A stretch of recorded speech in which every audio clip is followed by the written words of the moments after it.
Hi friends, welcome to Venis kitchen. நாம் இன்றைக்கி என்ன பார்க்க போகிறோன்னா, கிராமத்து முறையில் ருசியான மீன் குழம்பு எப்படி பண்ணலான்னு நம்ம இந்த வீடியோவில் பார்க்கலாம். இதை நீங்கள் சாதம், தோசை, இட்லிக்கு கூட வச்சு சாப்பிட்லாம். அதை எப்படி பண்ணலான்னு நம்ம இந்த வீடியோவில் பார்க்கலாம்.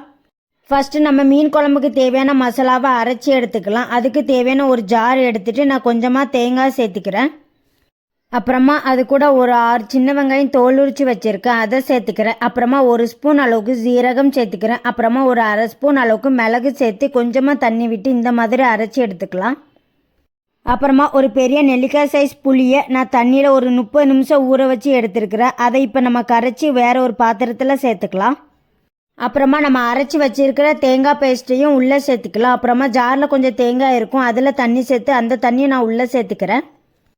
அப்புறமா அது கூட ஒரு 1/2 ஸ்பூன் அளவுக்கு மஞ்சள் தூள், 1 ஸ்பூன் அளவுக்கு மிளகாய் தூள், அப்புறமா 2 ஸ்பூன் அளவுக்கு குழம்பு மசாலா சேர்த்து நல்லா மிக்ஸ் பண்ணிக்கலாம்.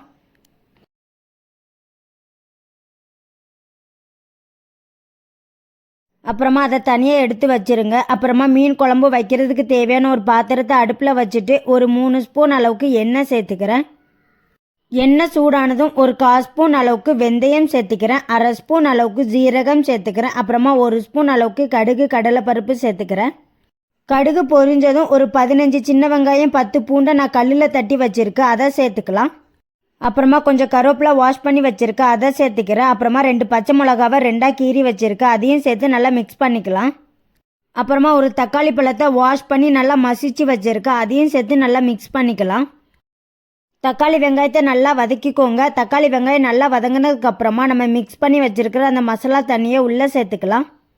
அப்புறமா அந்த பாத்திரத்தில் கொஞ்சம் மசாலா ஒட்டியிருக்கு, அதுலேயும் தண்ணி சேர்த்து அந்த தண்ணி நான் உள்ளே சேர்த்துக்கிறேன்.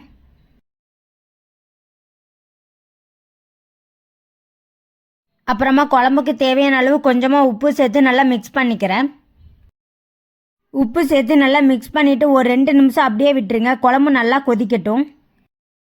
இந்த மாதிரி குழம்பு நல்லா கொதித்து வந்ததுக்கு அப்புறமா ஒரு சின்ன சைஸ் மாங்காவை நான் வாஷ் பண்ணி சின்ன சின்னதாக கட் பண்ணி வச்சுருக்கேன், அதை சேர்த்துக்கிறேன். அப்புறமா ஒரு பெரிய சைஸ் சங்கரா மீனை நான் உப்பு மஞ்சத்தூள் போட்டு நல்லா வாஷ் பண்ணி சின்னதாக கட் பண்ணி வச்சுருக்கேன், அதையும் உள்ளே சேர்த்துக்கிறேன். மீன் சேர்த்து லைட்டாக மிக்ஸ் பண்ணிவிட்டு ஒரு 10 நிமிஷம் அப்படியே விட்டுருங்க. குழம்பு நல்லா கொதித்து மீனோட பச்சை வாசனை எல்லாம் போகட்டும். மீன் சேர்த்ததுக்கு அப்புறமா ரொம்ப கிளற வேண்டாம், மீன் உடஞ்சிரும். கடைசியாக உப்பு செக் பண்ணி பார்த்துக்கோங்க. எனக்கு உப்பு கரெக்டாக இருக்குது. 10 நிமிஷம் ஆகிட்டு பாருங்கள், குழம்பு நல்லா கொதித்து நம்ம ஊற்றிருக்க எண்ணெயெல்லாம் தனியாக பிரிஞ்சு வந்துட்டு மீனோட பச்சை வாசனையும் போயிட்டு, இந்த சமயத்தில் கடைசியாக கொஞ்சம் கருவேப்பிலையை நான் வாஷ் பண்ணி வச்சுருக்கேன், அதையும் சேர்த்து நல்லா மிக்ஸ் பண்ணிவிட்டு அடுப்பை ஆஃப் பண்ணிக்கலாம். நான் இந்த டைம்லேயே அடுப்பை ஆஃப் பண்ணிக்கிறேன். இரும்பு சட்டினால ரொம்ப சூடாக இருக்கும், நம்ம ஆஃப் பண்ணதுக்கப்புறமும் குழம்பு கட்டியாகிட்டே இருக்கும், அதனால் நான் இந்த சமயத்துலேயே நான் ஆஃப் பண்ணிக்கிறேன். பாருங்கள், குழம்பு எவ்வளோ திக்காக வந்திருக்கு. டேஸ்ட்டும் சூப்பராக இருந்துச்சு. இதே மாதிரி நீங்களும் உங்கள் வீட்டில் ட்ரை பண்ணி பாருங்கள். இது இட்லி, தோசைக்கு கூட நீங்கள் வச்சு சாப்பிட்லாம். சாதத்துக்கு வச்சு சாப்பிட்டிங்கன்னா அவ்வளோ டேஸ்ட்டாக இருக்கும். உங்களுக்கு இந்த வீடியோ பிடிச்சிருந்தா லைக் பண்ணுங்கள், கமெண்ட் பண்ணுங்கள், வேனிஸ் கிச்சன் சேனலை சப்ஸ்கிரைப் பண்ணிக்கோங்க. பை ஃப்ரெண்ட்ஸ், நெக்ஸ்ட் வீடியோவில் பார்க்கலாம்.